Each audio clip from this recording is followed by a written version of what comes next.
Salamullahi ta'ala alaikum warahmatullahi wabarakatuh. Alhamdulillah rabbil alamin. Wassalatu wassalamu ala ashrafil anbiya'i wal mursalin Sayyidina wa nabina maulana Muhammadin bil qasimil amin wa ala alihi wa sahbihi ajma'in. Subhanaka la ilma lana illa ma 'allamtana innaka antal alimul hakim. Amma ba'd. Qala al-mu'allif rahimahullahu ta'ala wa nafa'ana bihi wa bi'ulumihi fid darain amin. Faslun.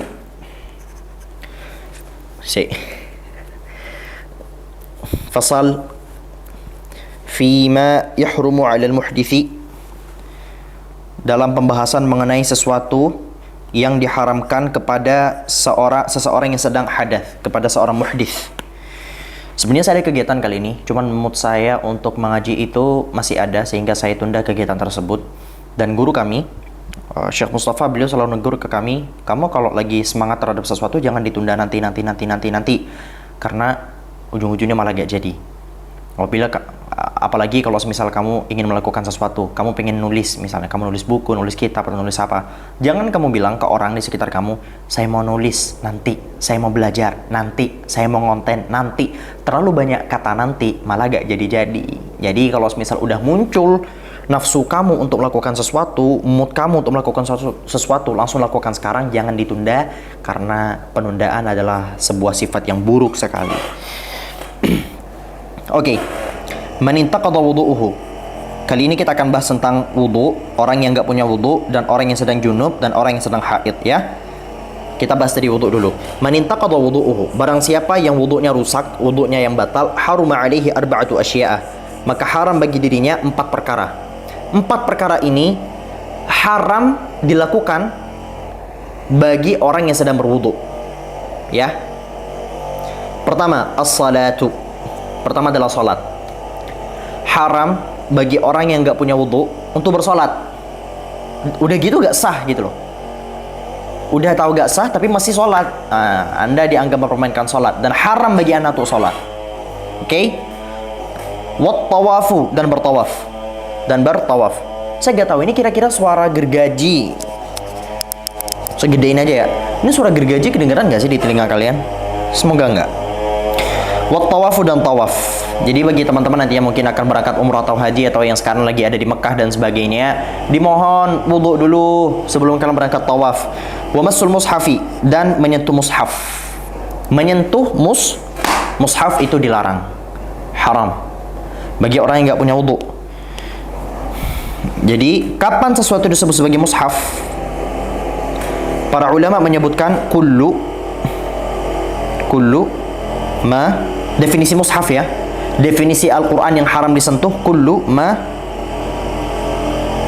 kutiba alaihi, ya, kullu ma kutiba alaihi Qur'anun, ya, li dirasatin au ta'abbudin, ya. Segala yang disebut sebagai Al-Quran, sebagai mushaf adalah segala hal, ya, kulluma, segala hal yang ditulis di atasnya Quran, yang saat kamu nulis tujuannya itu antara dirasah, pembelajaran, edukasi, pendidikan, atau sebagai bentuk penghambaan, sebagai bentuk ibadah, sebagai bentuk ibadah. Sehingga apabila Al-Quran ditulis dalam rangka pendidikan, misalnya ada guru yang nulis di atas papan sebagai rangka pendidikan, atau murid yang lagi nulis di atas bukunya, di atas buku catatannya Al-Quran, ya, Al-Quran, maka dia dianggap sebagai mushaf yang apabila disentuh maka haram untuk apabila tidak punya wudhu. Au ta'abbudin, sebagai rangka penghambaan, sebagai rangka beribadah. Ini sudah jelas. Apabila Al-Quran ditulis untuk dibaca, ya, itu juga haram disentuh untuk apabila seseorang itu gak punya wudhu. Namun apabila ayat-ayat Al-Quran ditulis dalam rangka tabarrukan atau sebagai dalam rangka tazayyunan, sebagai hiasan kamar misalnya, hiasan musalla, hiasan masjid, kaligrafi atas ya, dalam bentuk kaligrafi, dalam bentuk pahatan-pahatan dan sebagainya, maka tidak haram untuk disentuh karena tujuannya bukan tujuan dirasah sebagai pendidikan, bukan juga sebagai bentuk penghambaan, melainkan sebagai bentuk tabarrukan atau tazayyun, sebagai ngalap berkah lah bahasanya, atau tujuannya itu sebagai hiasan sahaja. Fahimtum? Ya. Ayatnya apa saja, walaupun ayatnya itu cuma 1 huruf, 2 huruf, 3 huruf. Kalau tujuannya dalam rangka pendidikan atau dalam rangka ta'abudan, penghambaan.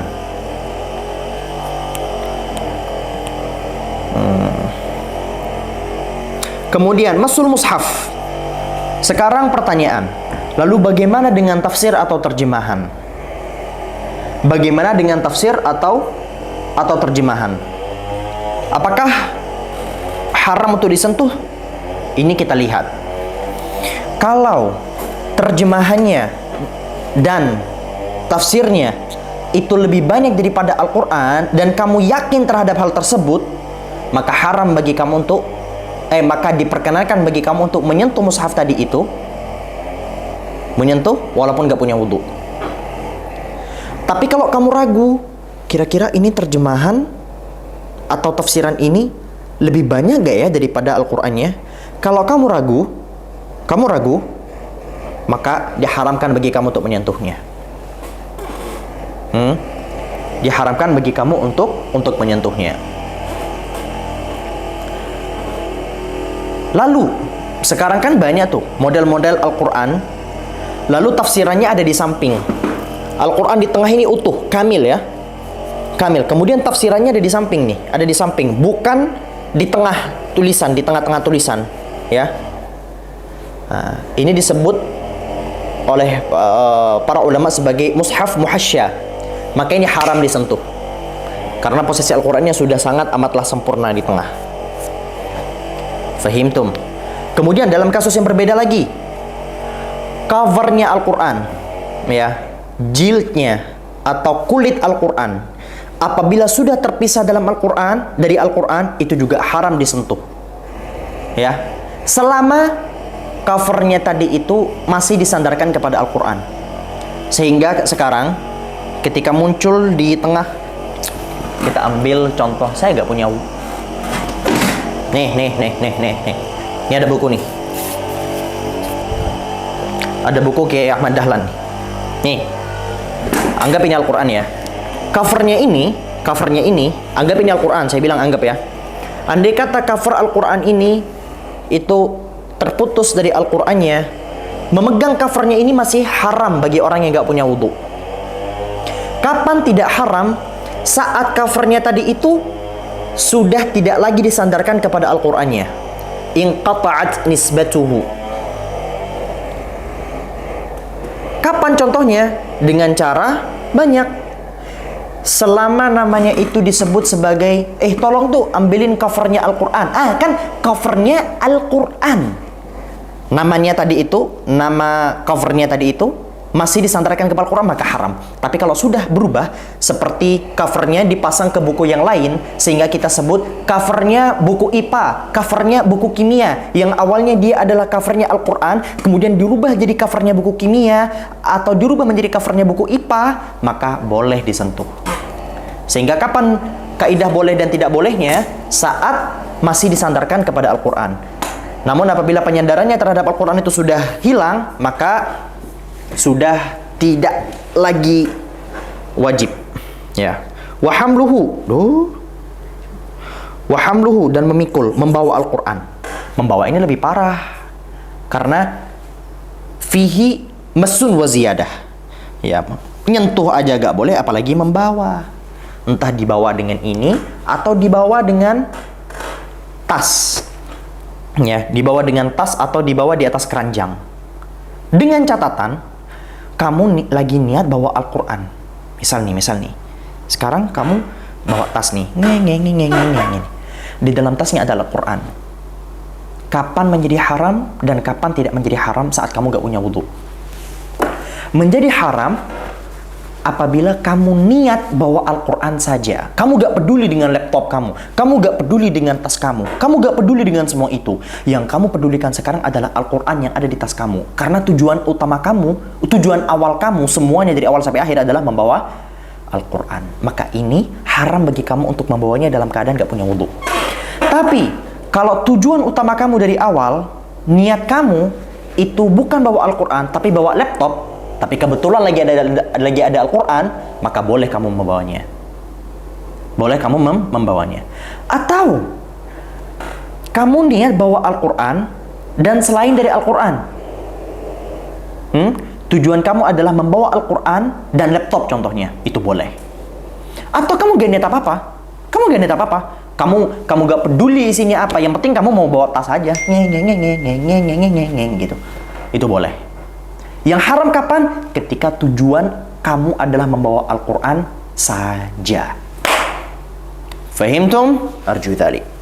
Baterai kamera saya tinggal dikit, berarti kita harus ngebut sikit ya. Wa yahrumu 'alal junubi sittatu asya'a, dan haram bagi orang yang junub 6 perkara. Kapan seseorang itu disebut sebagai junub? Kapan seseorang itu disebut sebagai junub? Itu terjadi karena 2 perkara. Seseorang disebut sebagai junub saat terjadi proses memasukkan satu kemaluan terhadap kemaluan satunya. Kemudian kasus kedua adalah saat keluar mani.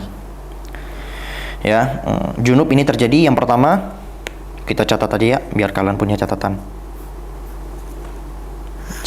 Panah. Pertama, laju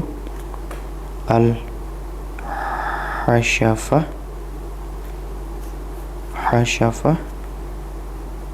fil farji, ya. Kemudian yang kedua adalah khuruj al-mani, ya, keluar mani, ya. Jadi 2 kondisi. Kondisi pertama adalah saat memasukkan satu kemaluan terhadap kemaluan suatunya. Kemudian yang kedua saat keluar mani. Ya, apa saja yang diharamkan bagi orang yang junub? Yang pertama adalah as-salatu. Pertama adalah salat. Haram salat. Wat tawafu, haram tawaf bagi orang yang sedang junub. Wa massul mushafi, dan menyentuh Al-Quran, ini sudah kita bahas di awal. Wa hamluhu, dan membawa Al-Quran juga haram. Wal lubthu fil masjidi, dan berdiam diri di dalam masjid.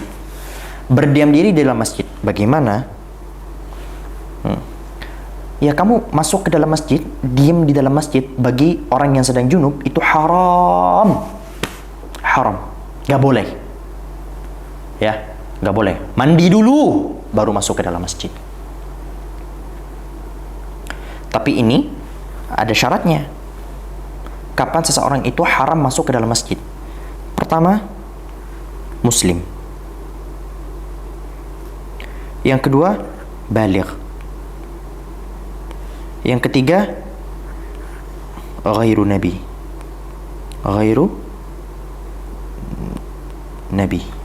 Ya. Yang pertama muslim. Muslim. Oh, kok di atasnya. Yang pertama muslim.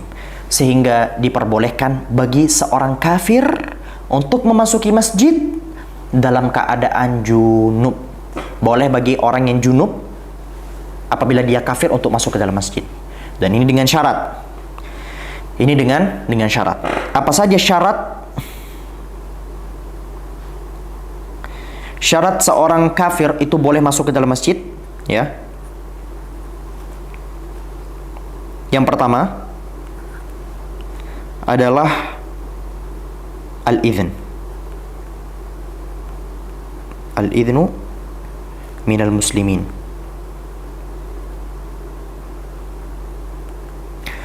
Dapat izin dari orang-orang Islam, siapapun orang Islamnya, entah tetangga masjid, entah siapapun. Jadi kalau ada orang kafir mau masuk ke dalam masjid, orang kafir tadi itu izin dulu ke orang-orang Islam di sekitar masjid. Bang, izin masuk ke dalam masjid ya bang. Nah, itu boleh. Kemudian yang kedua, lahu gharadun maqbulun fil masjid.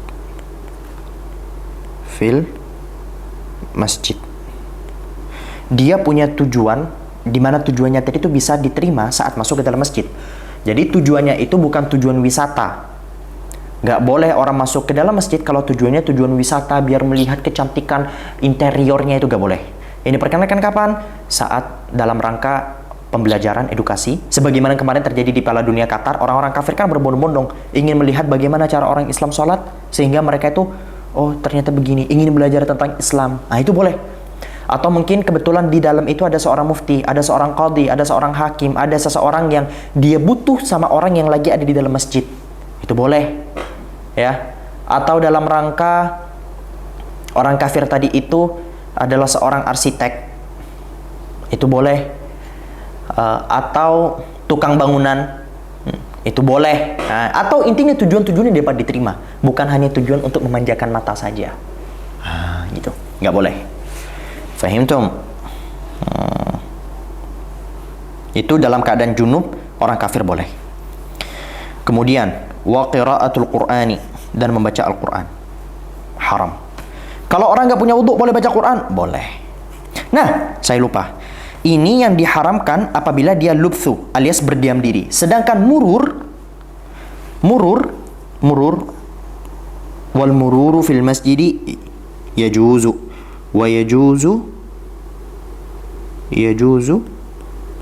al mururu fil masjidi. Dan boleh bagi seseorang yang sedang junub kalau dia murur. Apa itu murur? Sekedar lewat, numpang lewat di dalam masjid. Numpang lewat. Jadi dia masuk dari pintu ujung masjid ke pintu ujung masjid satunya. Itu boleh. Sekedar lewat saja boleh. Ya.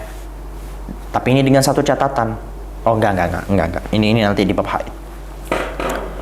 Nah, kapan lewat itu menjadi makruh?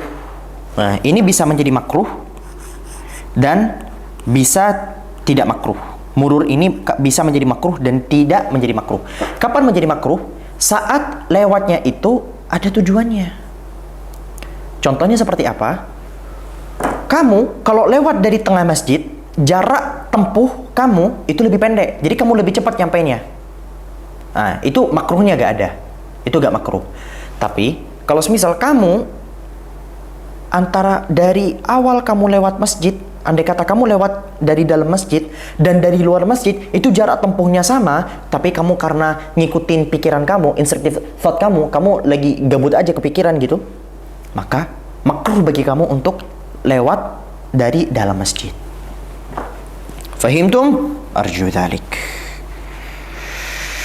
Wa yahrumu bil haidhi 'asharatu asya'a, dan haram bagi seorang perempuan yang haid 10 perkara.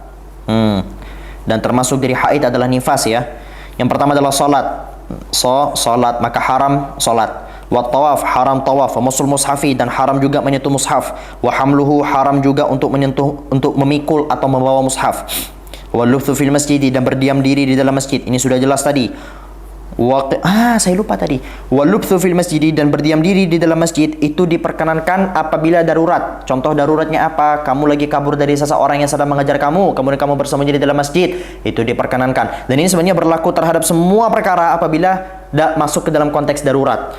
Menyentuh mushaf bagi perempuan, bagi orang yang nggak punya wudhu, atau bagi orang yang sedang junub, atau bagi orang yang haid, itu diperkenankan. Contohnya apa? Saat Qur'annya jatuh, boleh. Saat khawatir Qur'annya itu diinjak-injak orang, boleh. Untuk bahkan wajib bagi kamu untuk membawa Al-Qur'an tadi itu.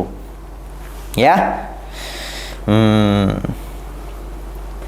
Waluthu fil masjid, dan ini juga boleh berdiam diri di dalam masjid apabila konteksnya adalah konteks yang darurat. Seperti contohnya kamu sedang mengungsi dan tempat pengungsiannya di dalam masjid, karena masjid adalah satu-satunya tempat yang aman bagi kamu. Itu boleh. Seperti yang terjadi di Gaza sekarang. Bahkan banyak orang-orang yang berbondong-bondong berlindung di dalam masjid-masjid yang ada di Gaza, ya, dan seterusnya. Wa qiraatul Qur'ani, membaca Al-Qur'an itu haram bagi orang yang junub dan orang yang haid dan orang yang nifas. Wasaumu, dan puasa juga haram. Jadi tidak hanya tidak sah, bahkan haram bagi kamu kalau misal masih maksain untuk puasa. Wa talaqu, dan talak. Nah, talak enggak boleh di dalam proses haid ya. Wal mururu fil masjid in khafat talwithahu, dan sekedar lewat di dalam masjid itu haram Kalau tadi junub itu boleh. Sekarang bagi perempuan yang haid itu haram pula lewat masjid apabila in khafat talwithahu, apabila dia khawatir darahnya tadi itu akan mengotori masjid. Namun apabila dia menggunakan alat yang meyakinkan dia tidak akan mengotori masjid, maka boleh, seperti penggunaan pampers, softtek, pembalut, ya, itu boleh. Wal istimta'u baina surrati war rukbati, dan bersenang-senang di antara pusar dan lutut, ya, itu juga haram bagi orang yang haid. Haram bagi orang yang haid. Contohnya kapan?